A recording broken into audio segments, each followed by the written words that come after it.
Hi అండి, అందరికీ నమస్కారం. నా పేరు ధనరాజ్ అని చెప్తేనేమో రామం రాగంలో సముద్రగని గారి కొడుకుగా చేసా అంటారు. సరే, నేను డైరెక్టర్ ధనరాజ్ అంటే రామం రాగం సినిమాకి డైరెక్షన్ చేసా అంటారు. అప్పుడు నేను అడగడానికి చాలా ఇబ్బందిగా ఉంటుంది. నా గురించి నేనేం అడుగుతాను? అందుకే నేను ఒక జీరో. ఓకే, ఒక జీరోగా నేను వాళ్ళిద్దరిని మొత్తం తెలుసుకోవాలనుకుంటున్నాను. ఈ సినిమా గురించి అలా అడుగుతాను. ఓకేనా? హాయ్ పృథ్వీ. హాయ్. ఆయనే. సరే, నేను చాలా ఇంటర్వ్యూల్లో చూశాను. అవన్నీ నేను కెలకదలుచుకోలేదు, అడగదలుచుకోలేదు. కొన్ని కోట్లు ఉంటాయి, అంటే అది 1 నుంచి 10 కోట్ల మధ్యలో ఈ సినిమాకి ఎన్నో కోట్లు అయి ఉంటాయి. ఆ సంఖ్య కూడా చెప్పు. అంటే 1 కోటి పెడితే 2 కోట్లు వచ్చేస్తాయి, 2 పెడితే 4 కోట్లు వచ్చేస్తాయి, 4 పెడితే 8 కోట్లు. ఆ లెక్కతో వచ్చావా, లేకపోతే ఒక సినిమా తీద్దాం, అది నా లెక్క మారిస్తే చూద్దాం అని వచ్చావా? అంటే ఇప్పుడు ఏ బిజినెస్ అయినా సరే వన్ టైం చేస్తే డబ్బులు రావండి. మీరు ఒక ప్రాసెస్లో ఒక 5, 6, 7 ఒక 10 టైమ్స్ చేస్తే అప్పుడు యావరేజ్గా మీ ప్రాఫిట్స్ మనం చూసుకోవాలండి. సో బిజినెస్ పర్స్పెక్టివ్తో అయితే ఒక మూవీ చేసి దీంతో 1 కోటిని 2 కోట్లు చేద్దాం, 5 కోట్లని 10 కోట్లు చేద్దాం, ఆ ఉద్దేశం లేదండి. I know what is my strength and I know what is my film. So I strongly believe and నేను ఇన్వెస్ట్ చేశానండి. ఓకే, అయితే దీని తర్వాత కంటిన్యూగా సినిమాలు చేస్తాను, ఇంటర్వ్యూలో ఇండస్ట్రీలో ఉంటానని కాన్ఫిడెంట్తో ఉన్నావు రామారావు. అంటే ఈ సినిమా నన్ను ఇండస్ట్రీ నుంచి ఇంకొక 10 ఏళ్ళు వేరే సినిమాలు చేసినట్టు చేస్తుందని నమ్మకం. సినిమా చూసావా? నేను చూశానండి. నీకు ఏదైతే ధనరాజ్ కథ చెప్పాడో ఆ కథ నీకు కనిపించిందా? కనిపించిందండి, 100% కనిపించింది. నేను సినిమా ఒక 50 టైమ్స్ చూసుంటాను. సో డెఫినెట్లీగా ధనరాజ్ నాకు ఫస్ట్ డే ఏమైతే చెప్పాడో దానికంటే బెటర్గా చేశాడండి. ఓకే, నువ్వు హ్యాపీగా ఉన్నావు. స్లేట్ పెన్సిల్ స్టోరీ బ్యానర్ హ్యాపీగా ఉంది. 100% అండి. డన్. ఇప్పుడు ఈ సినిమా నాకు తెలిసి టీజర్ వచ్చేసి Feb 14, 2024 రిలీజ్ అయింది. అవునండి. ట్రైలర్ వచ్చేసి Feb 14 నాని గారి చేతుల్లో రిలీజ్ అయింది. 1 ఇయర్ ఎందుకు లేట్ అయింది? 1 ఇయర్ మా ధనరాజ్ వల్ల లేట్ అయిందండి. అంటే ఏం చేశారు? అంటే చాలామంది ధనరాజ్ ఫేస్ని యాక్సెప్ట్ చేయలేపారండి. మళ్ళీ చెప్పు. చాలామంది ధనరాజ్ ఫేస్ని యాక్సెప్ట్ చేయలేపారు. అంటే ధనరాజ్ ఫేస్తో నేను పోస్టర్ వేసినప్పటికీ చాలా కాల్స్ వచ్చాయండి. ధనరాజ్ ఫోటో వేసి నువ్వు పోస్టర్ చేయడం ఏంటి, ధనరాజ్తో సినిమా ఏంటి? సో ఈ ప్రాసెస్లో నేను వాళ్ళకి, అరే ఇది ధనరాజ్ కాదు రాఘవ, నా సినిమాలో తండ్రి సముద్రకని గారు, కొడుకు ధనరాజు యాక్ట్ చేశారు, రామం రాఘవ, ఇది వాళ్ళలోకి వెళ్ళడానికి నాకు టైం పట్టిందండి. ఓకే, యాక్చువల్ షూట్ ఫినిష్ అయిపోయిందా? షూట్ మధ్యలో ఇదంతా వచ్చిందా? అంటే షూట్ అప్పటికి ఫినిష్ అయిపోయిందండి, ఆల్మోస్ట్ షూట్ డన్. ఓకే, అంతా బాగానే ఉంది. సో ప్రోడక్ట్ కూడా నాకు నచ్చింది. సో వాళ్ళు ఏంటంటే ఆ బుక్ మీద ఒక ఫస్ట్ పేజ్ చూసి బుక్ అంతా ఇలాగే ఉంటుందని డిసైడ్ అయినట్టు ధనరాజ్ని చూసినంటే ధనరాజ్ హీరో ఏమో, ధనరాజ్కి సాంగ్స్ ఉంటాయేమో, ధనరాజ్కి హీరోయిన్ ఉండి ఉంటుంది, ధనరాజ్ 100 మందిని కొడతాడు, సో వీడికి ఇంత కమర్షియల్ ఫిలిం ఏంటి, ఇలా ఏం పెద్ద హీరో అనుకుంటున్నాడా, తమిళ హీరో అయిపోదాం అనుకుంటున్నాడా, ఇలాంటి క్వశ్చన్స్ అన్నీ వచ్చాయి. బట్ వాళ్ళకి ఎగ్జాక్ట్గా అరే నేను చెప్తుంది ఒక ఎమోషన్, తండ్రి కొడుకుల ఎమోషన్. ఇలాంటి తండ్రి ప్రతి ఇంట్లో ఉంటాడు, ఇలాంటి కొడుకు ఏ ఇంట్లో ఉండకూడదు.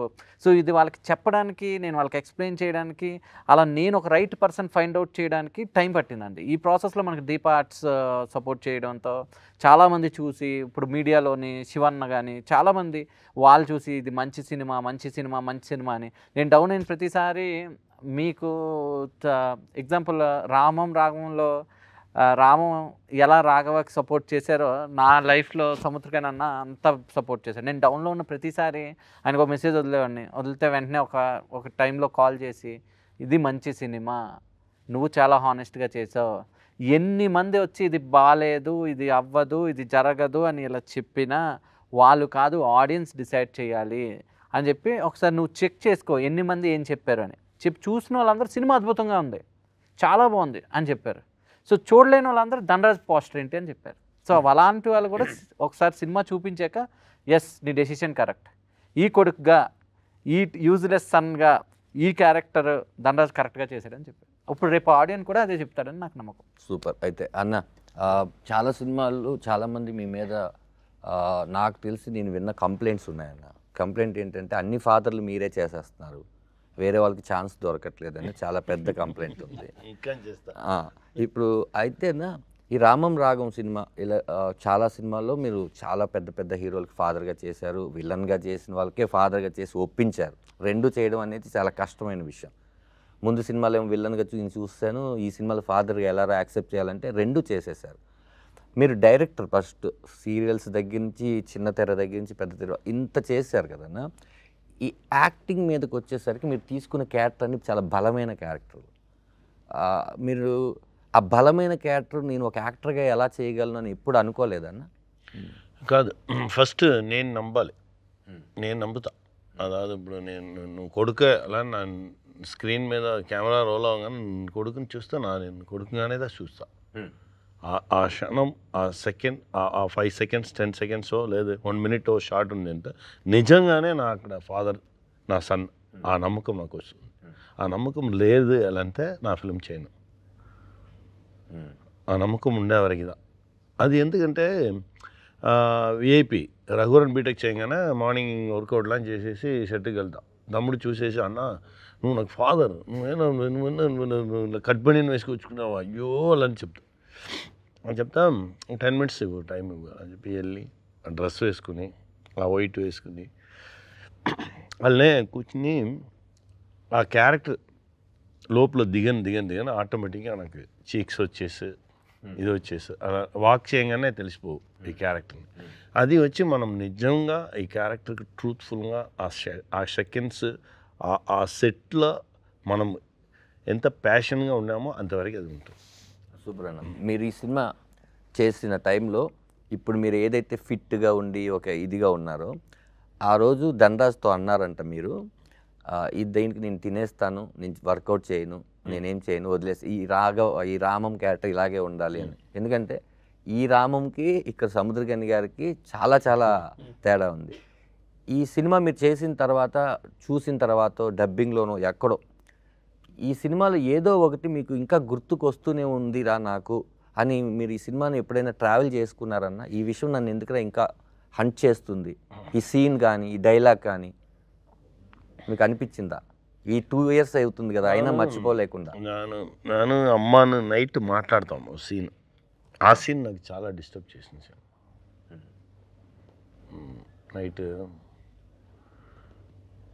అదా ట్రైలర్లో కూడా వచ్చింది కదా, ఇంటి పేరు మాత్రమే నేను ఇవ్వగలను, మంచి పేరు నువ్వే తీసి దానికి తమిళ్లో వేరే ఇది వేసాము. అది వచ్చి నాకు అన్నీ నా సన్ దగ్గర అదేదో చెప్తున్నా, నాకు బ్యాక్లో నా ఉంటా, బట్ అన్నీ నువ్వే చేసుకోవాలి, మంచి విషయం అన్నీ నువ్వే చేసుకోవాలి, నువ్వేదా అచీవ్ చేయాలి, నువ్వేదా రావాలి.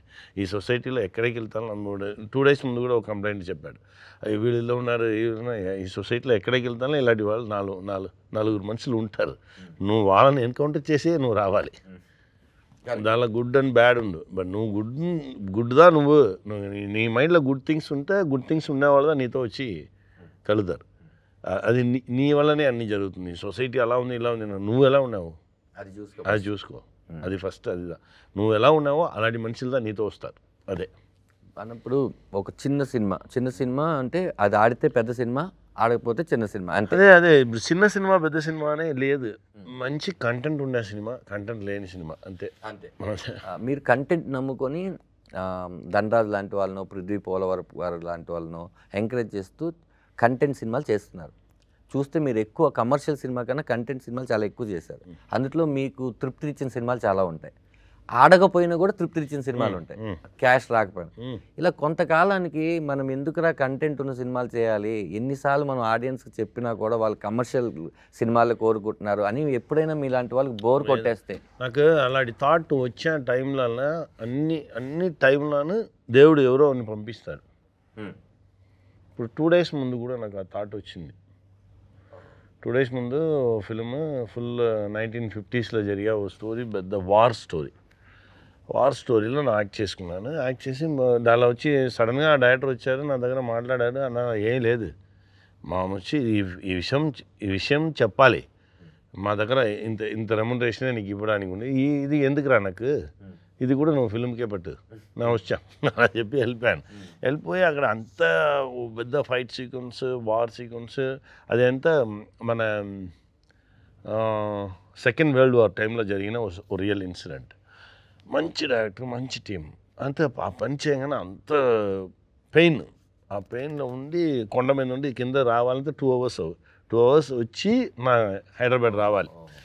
అంత టైర్డ్గా వచ్చి దిగి అప్పుడే ఆలోచించాను, రెమ్యునరేషన్ తీయలేదు, ఇది లేదు, మనవాడు అడిగాడు మళ్ళీ పెట్టుకొని మేకప్ బాగా తీరా అని మేకప్ చెప్పాము. మ్యాన్ వచ్చి సార్ ఏం సార్ అడిగినాడు అంటే నాకు సడన్గా చెప్పాను నాందా తీయలేదు నువ్వు తీసుకో నువ్వు నీ రెమ్యునరేషన్ ఏమో నువ్వు తీసుకో అలా అని చెప్పేసి అక్కడ నుంచి 2 hours ట్రివాండ్రం ఎయిర్పోర్ట్ రాగానే ఆలోచించుకునే వచ్చాం ఏం చేస్తున్నాము ఇది కరెక్టా మనం అలా వచ్చి కరెక్ట్గా ఎయిర్పోర్ట్ దిగా లోపల వెళ్తే అప్పా అని సౌండ్ తిరిగి చూస్తే ఓ 20-25 years ఓల్డ్ ఉండు అమ్మాయి లిటరల్గా కన్నీళ్ళుగా వచ్చింది అప్పా బాగున్నారా మీరు అలా అని చెప్పి మాట్లాడేసి నాకు మీతో ఫోటో కావాలప్పా నాకు నా నాన్న లేదు నాన్న పోలీస్ ఆఫీసర్ చచ్చిపోయాడు మా నాన్న వెళ్ళిన తర్వాత నాకు మిమ్మల్ని మా నాన్నలాగా నేను చూస్తున్నాను మీరు చెప్పే మాటలన్నీ నా వింటున్నాను నాకు చాలా గుడ్ గర్ల్ నా ఇప్పుడు ఈ కంపెనీలో అదానీ కంపెనీలో హెచ్ఆర్గా ఉన్నాను ఇప్పుడు నెక్స్ట్ ఈ కంపెనీకి వెళ్ళిపోయాను నాకు నా ఫోటో తీసింది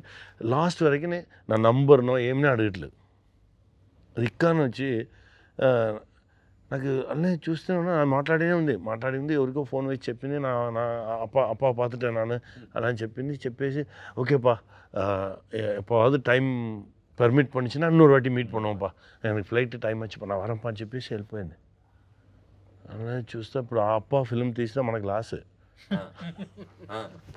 మన దగ్గర ఫిల్మ్ తీసిన వాళ్ళు సంపాదించారు ప్రొడ్యూసర్గా మనకు లాస్ అంతే ఇన్ని మాటలు మంచి మాటలు చెప్పేసి మనం చెప్పిన విషయాలన్నీ వినేసి ఎవరునే తెలియదు అమ్మాయి వచ్చి ఇంత దూరం మనతో మాట్లాడి నా దగ్గర చెప్పి నన్ను చూడండి నా మీతో మాట్లాడుకున్నా కానీ నాకు కన్నీళ్ళు వచ్చింది అలా అని చెప్పింది టోటల్గా ఒక 5 minutes నన్ను ఫుల్ ఎమోషన్ చేసేసి అమ్మాయి వెళ్ళిపోయింది అలానే ఒక 10 minutes అలానే కూర్చొని అలానే ఉండేసి సడన్గా మేకప్ ఏం సార్ అడిగారు లేదు మనం కరెక్ట్గా అదే వెళ్తున్నాం మన పాయింట్లో వచ్చి దిగనొద్దు మనం కరెక్ట్గానే వెళ్తున్నాం నీకు కెన్నే అనింది నీకు కూడా కెన్నే అంటే అందరు ఫాదర్స్ దాంట్లో విమానం కూడా ఎయిర్పోర్ట్ లో చూసి చిన్న పాప వచ్చి ఇంత హైట్ ఉంది వచ్చి ఆ లెగ్ని వచ్చి ఇలా పట్టుకొని ఇలా చూస్తూనే నానా అలా అని చెప్పగానే ఏముంది మనం కరెక్ట్గా రూట్లో వెళ్తున్నాము మంచి పిక్చర్స్ చేసుకున్నాము ఈ సొసైటీకి మనం ఏం చెప్పాలని అనుకున్నామో దాన్ని చెప్పుకున్నాము మనం ఇప్పుడు మన లైఫ్లో కెరియర్లో తీసి చూస్తే 6-7 మూవీస్ ఉంది మన దగ్గర మంచి మూవీ ఆ 6-7 అది ఒక్కో 5-6 మూవీస్ మంచి మూవీస్ చేస్తే చాలు అలానే మైండ్ సెట్ వచ్చింది డైరెక్షన్లో మంచి మూవీస్ 3-4 మూవీస్ ఉంది మన దగ్గర అలాంటి మూవీస్ 5-6 మూవీస్ చేయాలి చేసి కరెక్ట్ అయిన విషయాన్ని లాస్ట్ టైంలో మన లాస్ట్ పీరియడ్లో వాళ్ళు తీసి చూస్తే మంచి మూవీ 10 మూవీస్ ఉన్నారు 10 డైరెక్షన్లో 10 మూవీస్ ఉంటే చాలు మీరు ఆ మూవీస్లో రామం రాఘవ్ ఉంటుందని మీరు అనుకుంటున్నారు సూపర్ ఒకప్పుడు మీరే ప్రొడ్యూసర్ ఆగిపోయినా మీకు ఏంటంటే అది మీ అది ఏమంటే అది ఇప్పుడు రామం రాఘవం జరిగే సేమ్ విషయం కూడా దానికి జరిగింది అది చెప్పాలి సడన్గా వన్ డే వచ్చి చెప్పాడు సముద్రంగా నేను యాక్ట్ చేసుకున్నాను చెప్పాను అంతే ఎవరు తీయలేదు తీయర్రా ఎవరు తీస్తారు లేదా అన్న వచ్చి మీ అన్న వచ్చి పెద్ద హీరోలతో యాక్ట్ చేస్తే మీ అన్న ఓకే మీ అన్న సెపరేట్గా ఉన్నాడు మీ అన్నతో ధనరాజుతో మీ అన్నను ఉంటే మా రెస్పెక్ట్ ఇవ్వము అంటే అది ఇవ్వరు బిజినెస్ ఫ్యాక్టర్లు నానే చెప్పాను నువ్వు ఎందుకు అలపై అడిగావు ఇవ్వరు ఇదే నా చెప్పాను నీ దగ్గర నువ్వు నన్ను బట్టి ఫిల్మ్ చేయరా నువ్వు వచ్చి నీకు అందరూ వచ్చి తీసుకెళ్ళిపోతారు అది జరగదు ఎందుకంటే నీకు మంచి అంగీకారం చెప్తారు అదాదు అంగీకారం మీన్స్ నీకు ఆ ప్లేస్ యాక్సెప్టెన్స్ ఇచ్చి నీకు ఆ ప్లేస్ని ఇవ్వడానికి ఎవరికి మైండ్ రాదు ఎలా ఇస్తారు ఇవ్వరు మా గురుగారు చెప్పారు నిన్ను చూసి అందరు రాళ్ళు ఉడిచినే ఉంటారు ఏ రాళ్ళ చిక్కకూడదు నువ్వు అందరి దగ్గర రాళ్ళు ఉండాలి రాళ్ళు వేసి అవన్నీ చేయిలో నొప్పి రావాలి నొప్పి వస్తేనే వాడిని యాక్సెప్ట్ చేస్తాడు ఆపుతాడు ఓ అవునండి నిజంగానే వీడు ఏదో చేస్తున్నాడు 50th డే టుడేనా నిన్న తిరుమాణిగా 50th డే ఇప్పుడు వరకు ఏ యాక్సెప్టెన్స్ లేదు సైలెంట్గా ఉంటారు పోస్టర్ చూస్తే కూడా వాళ్ళు తిరిగిదారు అది వేరే ఏదో రాంగ్ పోస్టర్ అలానే మైండ్ సెట్గా ఉంటారు ఎవరు యాక్సెప్ట్ చేయరు ఎవరు యాక్సెప్టెన్స్ ఉండదు బిజినెస్ పీపుల్స్ వాళ్ళకి వచ్చి అక్కడ చూస్తారు first 3 days Friday Saturday Sunday theatre full అవుతుందా సైకిల్ స్టాండ్ ఫుల్ అవుతుందా క్యాంటీన్ ఫుల్ అవుతుందా దీన్ని మాత్రమే థియేటర్ వాళ్ళు చూస్తారు దీనికి కాకుండా ఎవరో మంచి వాళ్ళు అక్కడక్కడ చూస్తాం ఇప్పుడు మన బేబీ ఆల్బర్ట్ థియేటర్లో ఆ ఫిలిం 50 days చేస్తుంది ఆ థియేటర్ మేనేజర్ అండ్ ఓనర్ వీళ్ళు నాతో లేదు ఇలాంటి ఫిలిం ఉండాలి మా థియేటర్లో ఈ ఫిలిం వచ్చి 50 days నా కంటిన్యూస్గా నా వచ్చి రన్ చేస్తాను అలాంటి మనుషులు అక్కడక్కడ దూరంగా ఉన్నారు ప్రొడ్యూసర్లు దూరంగా ఉన్నారు వీళ్ళందరూ ఇంకా కొంచెం నంబర్స్లో ఆడైతే సూపర్గా ఉండే. ఇప్పుడు స్మాల్ మూవీస్ ఎక్కడ రెస్పెక్ట్ ఉంది? ఈ ఫిల్మ్ చేయగానే మనకున్న హ్యాపీనెస్ ఈ ఫిల్మ్ రిలీజ్ టైంలో లేదు. అన్ని పెయిన్, ఎక్కడికి వెళ్తా పెయిన్. నువ్వు పెద్ద హీరోనా అలా నిన్ను అడగడం, వాడు పెద్ద హీరో వాడు నువ్వు ఎందుకు ఫిల్మ్ చేసావు నువ్వు అడగడం.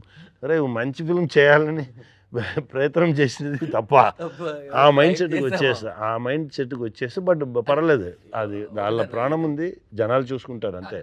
ఇంకోటి లాస్ట్ మిమ్మల్ని క్వశ్చన్ తనలో క్వశ్చన్ అడిగేది ఏంటంటే, మీరు ఇందాక అప్పాకి చెప్పింది ఏంటంటే అప్పాకి అదే చెప్పలేదు నా చెప్పాలి. అప్ప చేసిన ఉన్నాయి, అప్ప ఫిల్మ్ డైరెక్షన్ చేసేసాను, చేసేసి మనమే ప్రొడ్యూసర్, అక్కడక్కడ కొంచెం డబ్బులు తీసి అన్నీ చేసేసి ఇప్పుడు మన ఇండస్ట్రీలో హిట్ ఇచ్చుకుండా మన బ్రదర్స్ ఉన్నారు చూడండి, ఇలా 6-7 డైరెక్టర్స్, ఆ బ్రదర్స్ అన్ని టాప్ డైరెక్టర్స్ అన్నీ పిలిచి చూపించాను. అందరూ ఫిల్మ్ చూశారు. ఈ ఫిల్మ్ ఆడదు, వేస్ట్, నువ్వెందుకు ఇది చేసావు, ఎవరో అడిగితే ఇచ్చేయి అని చెప్పేసి వెళ్ళిపోయారు. అరే ఏరా మంచి మూవీ లేదా అదే అలానే అన్నా ఏదో ఏమన్నా నువ్వు అలా చేసి వెళ్ళిపోయారు. అప్పుడు వచ్చి ఓ డిస్ట్రిబ్యూటర్ అడిగారు, సార్ నా రిలీజ్ చేయను, ఏదో ఒకటి ఇవ్వు, రిలీజ్ చేసుకో, పట్టుకో, నా తీసిన అప్పుని ఇవ్వాలని చెప్పి తీసేశాను. Picture release hit. First day second day వీళ్ళని తిరిగి పిలిచాను, ఒరే హిట్ అని చెప్పారు, మీరు అందరూ ఎక్కువసారి వచ్చి పబ్లిక్తో చూడండి అంత చూసేసి అలా సారీ నా జడ్జిమెంట్. నువ్వే జడ్జిమెంట్, జనాలదా జడ్జ్. అందుకే చెప్తా అందరి దగ్గర, మీరు ఎవరికి వేసి చూపించకండి, జనాలకు చూపించండి, జనాలదా మంచి జడ్జి. ఎంత వాళ్ళకిదా ఇది ఏమి ఉండదు, ప్యూర్గా ఉంటారు. కాల్కులేషన్స్ ఇది ఏం చేసింది, అది ఏం చేసింది అలా అని చెప్పిన వాళ్ళు ఇది వెర్రకిని కాల్కులేషన్ చేసుకున్నారు చూడు, ఏదీనే సక్సెస్ అవ్వలేదు. నా 35 ఇయర్స్గా ఉన్నాను, 50 ఇయర్స్గా ఉన్నాను చెప్తారు, 50 ఇయర్స్గానే వాళ్ళు ఉంటారు. వాళ్ళు కాల్కులేషన్, వాళ్ళు వేసిన కాల్కులేషన్ ఏదీనే కరెక్ట్గా ఉండదు. జనాలదా కరెక్ట్ అయిన జడ్జ్, వాళ్ళదా గాడ్, వాళ్ళు డిసైడ్ చేస్తారు ఏదైనా. అది ఇప్పుడు డెఫినెట్గా ఆ గాడ్స్ని నమ్మి మనం వస్తున్నాము, చూద్దాం. అంటే మనమే కాదన్నా చాలా మంది అలా నమ్ముకొని సక్సెస్ అయిన వాళ్ళే డెఫినెట్గా ఉన్నారు. వాళ్ళు ఆడియన్స్ కూడా మంచి సినిమా వస్తే ఇది మేము చూడమని ఎప్పుడు చెప్పలేదు, కాబట్టి ఈ సినిమాకి ఆడియన్సే గాడ్. లాస్ట్గా రామం రాగం సముద్రకన్య అన్న ఎక్స్పీరియన్సెస్ మనకి అదే ఈ సినిమాకి ఎంతో ఉపయోగపడింది. అలాగే నీ పెయిన్ కూడా ధనరాజుకు తెలుసు, ఆడియన్కి తెలుసు, సముద్రకన్యకు తెలుసు. February 21కి నీ డబ్బులతో పాటు ఇంకా బోల్డ్ అని డబ్బులు, పేరు, మర్యాద, రెస్పెక్ట్ అన్నీ వచ్చి ఇంకా చాలామంది నువ్వు ఎంకరేజ్ చేస్తూ నువ్వు కూడా త్వరలో డైరెక్షన్ చేయాలి అని మనస్ఫూర్తిగా కోరుకుంటున్నాను.